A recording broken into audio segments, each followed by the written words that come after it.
subscribe, stay up to date. The episodes dropping on Mondays. It's the Matt, watch that. It's the Matt, watch that. It's the Matt, watch that podcast.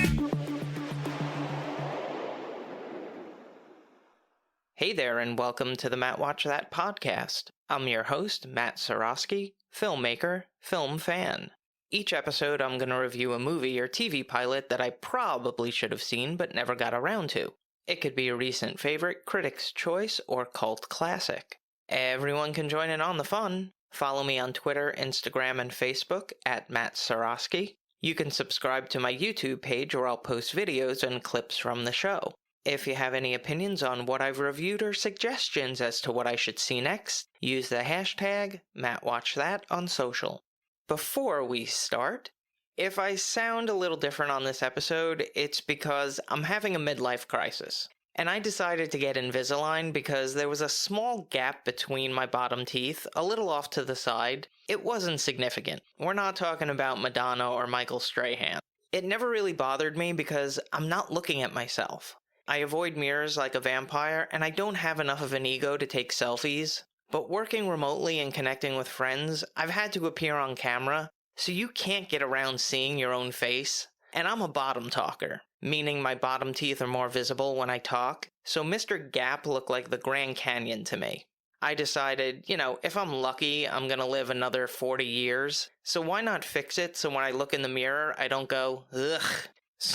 So I've been doing the little things that make me happy. Buying brightly colored shirts, quirky shoes, a couple more sit-ups a day. I'm on the self-improvement kick, and it's about time. One day we will be open for business again, which means people will have to look at me, so why not put my best foot forward? But I have to let you in on a little industry secret. I don't record the whole podcast at once.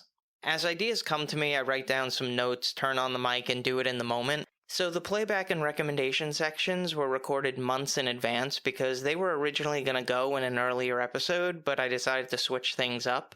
I know what people are thinking though. Why not take them out?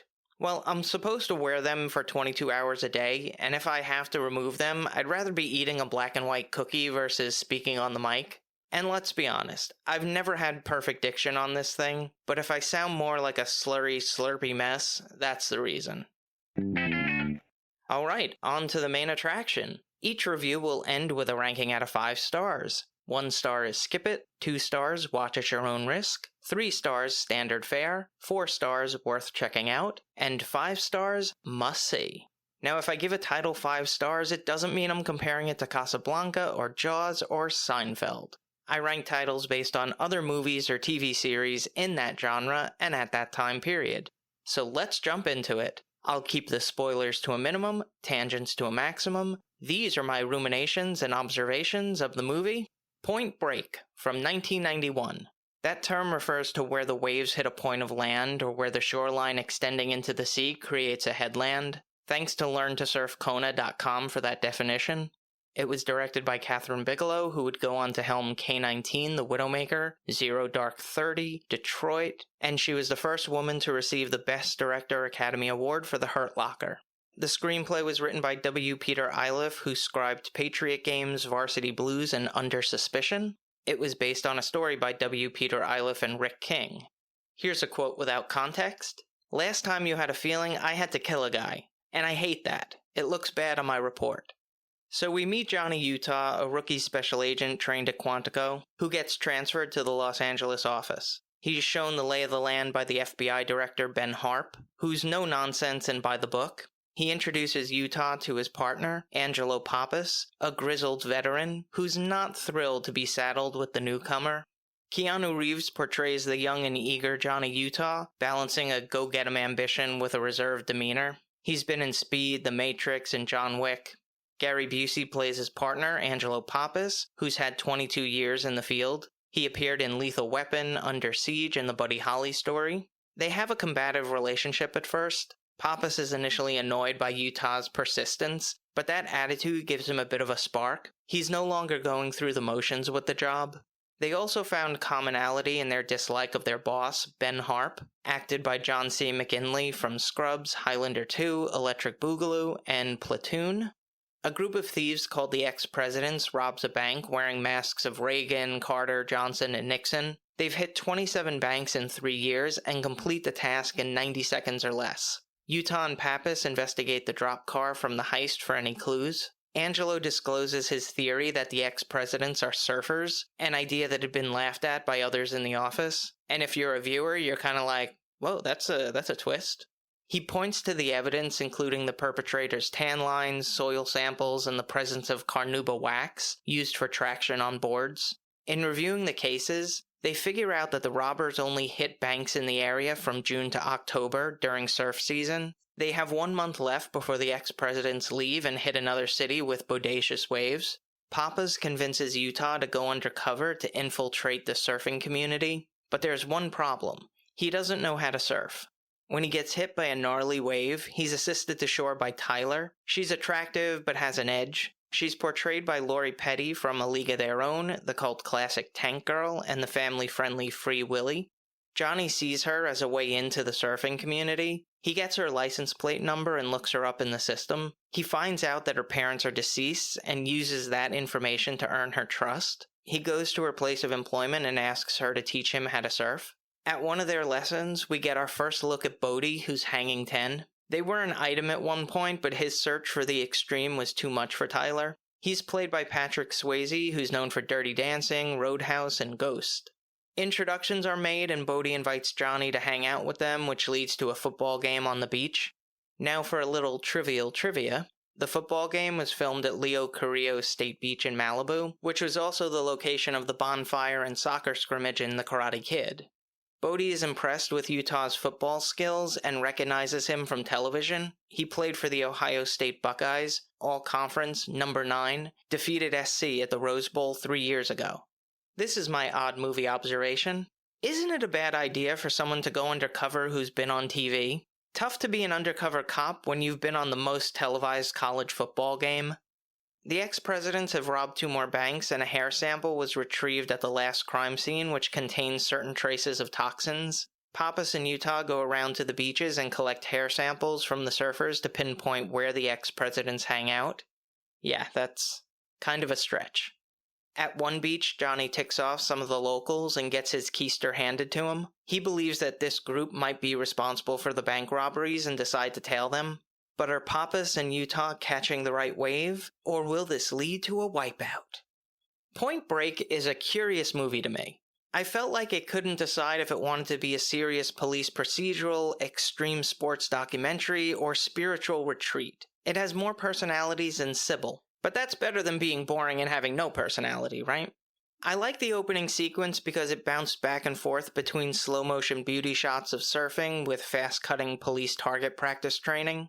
The action sequences were filmed well. Surfing, skydiving, fight scenes felt raw and unpolished. The car chase scenes were strong. As I said about Smokey and the Bandit, they didn't feel scripted or overly choreographed. Looked like it was developing in front of us. I enjoyed the rapport between Gary Busey and Keanu Reeves. One of the best roles for both of them in terms of performance. Seemed like they were really having fun. Their relationship felt somewhere between like Lethal Weapon and 48 Hours. In fact, the police storyline was my favorite part of the movie. There were some elements of the script that were fairly predictable, but enough surprises to make me think, oh, I didn't know that's where they were gonna go. Like, they didn't conclude storylines the way I thought they might. The fact that the robbers are a group of surfers feels like it was pulled out of a hat, but it puts a little spin on it. I mean, it's an original idea. The revelation as to how Utah figured out who the bank robbers were was a little eye-roll inducing, but kind of funny at the same time. And that brings me back to my initial thought. There are elements of this movie that wants to be a popcorn flick, but takes itself way too seriously. It could be a great action movie if that were the main focus. But there was a spiritual element to it and all the surfing. It's a little mishmash, but sorta works. This is something to look out for. There are appearances by Tom Sizemore from Saving Private Ryan as an FBI agent, Anthony Kiedis, lead singer of the Red Hot Chili Peppers, as a surfer, and Christopher Pettit of Don't Tell Mom the Babysitter's Dead fame as teen in a surf shop.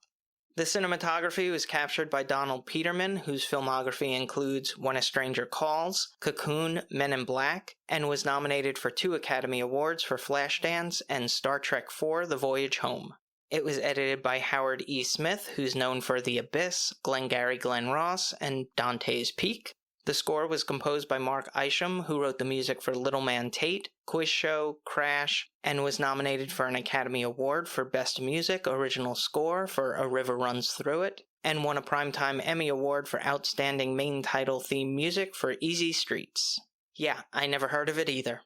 The soundtrack features songs by Rat, Jimmy Buffett, Ice-T, Sheryl Crow, and 2 bands I've seen in concert, Concrete Blonde and LA Guns. Both excellent. The runtime is 2 hours, 2 minutes. There were a few too many extreme montages and beauty shots for my taste. It could have easily been cut down to 155. I wouldn't say that it dragged, but there were a few places that could have been sped up. Yes, movie length is my biggest pet peeve if you haven't learned, but I feel it's justified when I point it out. It had a budget of $24 million and grossed $83.5 million at the box office. Ultimately, the movie comes down to Blue Flame Special, Solid Professionals, Quarterback Jock, Surf's Up Ace, Cold Pizza, Stealth Mission, Goosebumps, Squid Brain, 100% Pure Adrenaline, and Meat Waffles. I give it 3.5 out of 5 stars. If you've seen Point Break and have opinions on the movie, let me know what you think using the hashtag MattWatchThat. Moving right along. Each episode, I'm going to post clips that I think people should watch. It could be movie trailers, music videos, interviews, or something completely random. Search for my YouTube page and there will be a playlist called Matt Watch That Playback. I was a film major in college and exposed to many movies I wouldn't normally choose to watch. I took a silent film class at 8 in the morning. Now, I'm a morning person, but that was pushing it. And the professor turned down the volume, so we couldn't even hear the crappy jangle piano music accompanying it. In each generation, there are films that don't translate well to the next. Things that were groundbreaking in the late 1800s and early 1920s seem passé by today's standards. But while they may not be as entertaining as a comic book movie, it's important to have a frame of reference and appreciate these filmmakers and their usage of camera trickery to wow the audience. They didn't have the luxury of CGI to fix it in post. They needed to capture these stunts and special effects practically with the use of forced perspective, overlays, matte shots, and colored filters. These filmmakers laid the foundation for other directors, visual effects artists, and stunt coordinators to build upon. King Kong, The Thief of Baghdad, Forbidden Planet, Jason and the Argonauts, 2001: A Space Odyssey, Star Wars, Tron, The Abyss, Jurassic Park, The Matrix, and so on.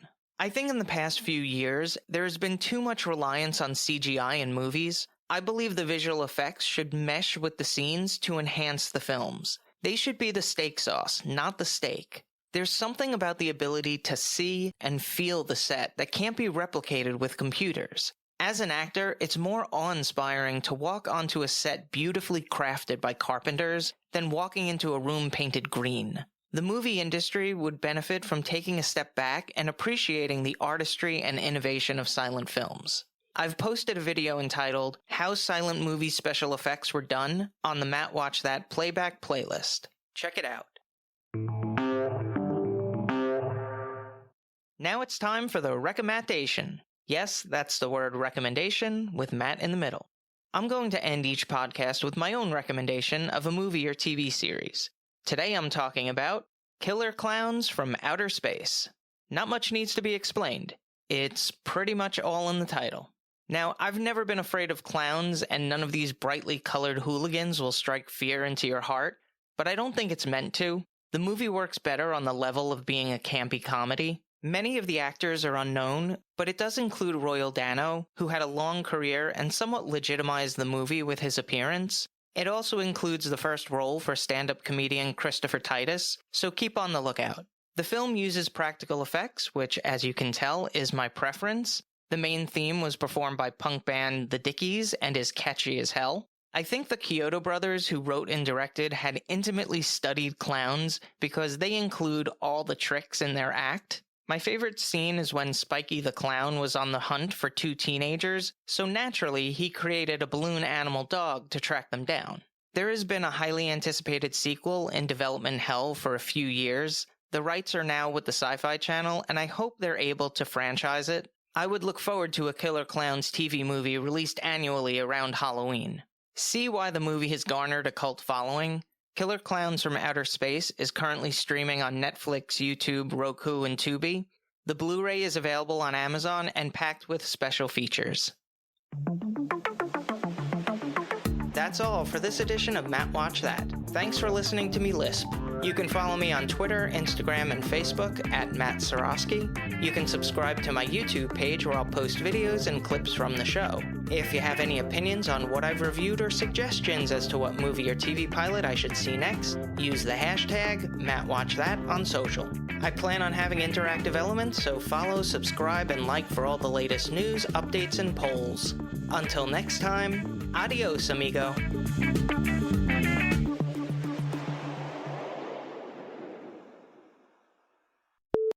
And Christopher Pettit of Don't Tell Mom the Babysitter's Dead fame as a teen in a surf shop.